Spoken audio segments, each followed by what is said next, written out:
make sure our colleagues in Toronto at least know that we can do some questions now. Maybe David can help us try to receive some questions from them and from, obviously from you all here. So did you guys catch all that audio, and do you realize that now you could ask some questions? You could put some questions to us?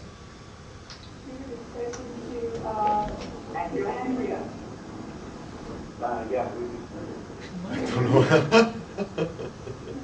Can you guys hear me out there in Toronto? Yes. Okay, great. So we're going to have a question and answer period now. We'll start with the people in the audience in Montreal, but if you have any questions to ask to Jean Laurendeau, just make yourselves heard, and David will let us know, okay? All right. So, Eli. I was wondering, does where you place the like the thing you put on your finger, when you place it, does that change like something about what you play with the keys? Like, does it change the frequency on the keys? I'll just repeat the question. Eli's asking, a student here is asking where Jean places his finger in relationship to the ring. Yeah, when he puts the ring down and starts playing the keys, is that like? Right. He's asking about the relationship between the ring and the keyboard, and how Jean distinguishes between the two as he's playing. If you can stand up and see what I'm doing, you see I will do it this.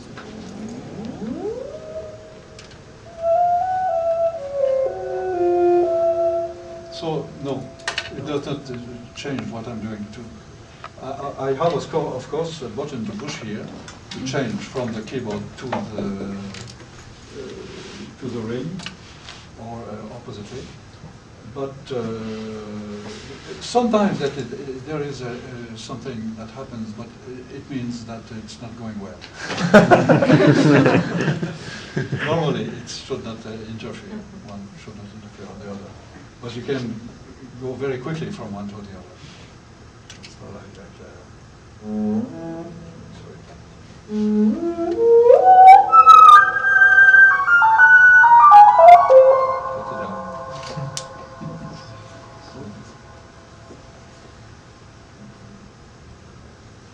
Okay, so I think I was clear enough.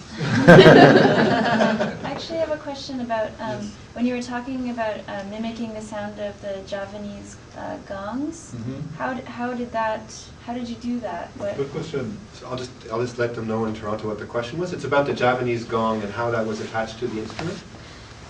Yes, maybe I can you follow me? You can see here there is a sort of screw, something like a screw.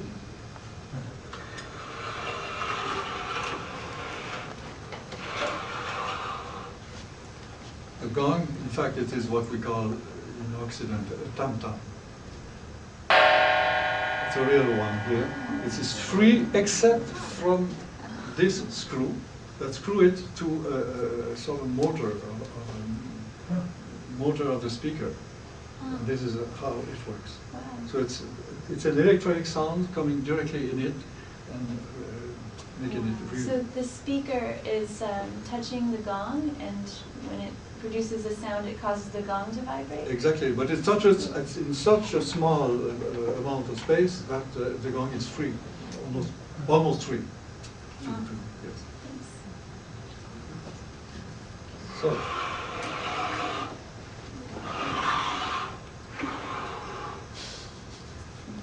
Okay. There are other questions? I have a question for Jean, but I'll put it to the microphone. Yes. Yeah. So I'm about to ask Jean a question, although I already know the answer. I'm not sure. Maybe you're right. Maybe I don't know the answer. One thing that I've noticed with Suzanne Binet-Audet, is that every time she has to take her instrument somewhere, she's always worried about something breaking on it. And it's happened before that we've gone to do recordings with her, and then a connection to the gong didn't work, or vice versa. I wonder if this is something that happens to you. Maybe you could tell us a bit about your instrument in particular, around how old it is and which model it is and how reliable it is for you as a performer. I think this model is about the same age as the instrument of Suzanne. But, well, it is true that it is fragile. So when I take the airplane, I have big cases with very thick mousse. Foam. Foam, yes, foam.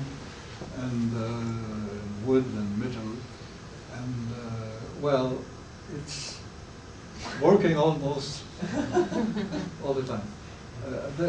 I had only once an accident. I was playing the Triangular Symphony in Philadelphia with Maestro Christopher Schenbach conducting. And I could never use the ribbon. What happened I could not say, but when I was starting to do this, the sound was continuing. Whatever I should do, I was doing that. So I could keep the kind of things, because there are some in the Triangular Symphony, but all the melodies I had to play with the keyboard. And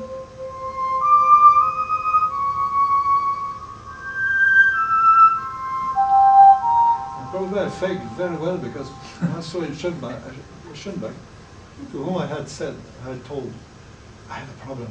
After the second movement, I said, what is the problem? I said, well, it's not too bad. I said, well, it's not too bad. But I think it was the only time that I was, I don't remember who asked the question. You. Well, finally, it's the only time on 45 years. So I continue doing this and a prayer.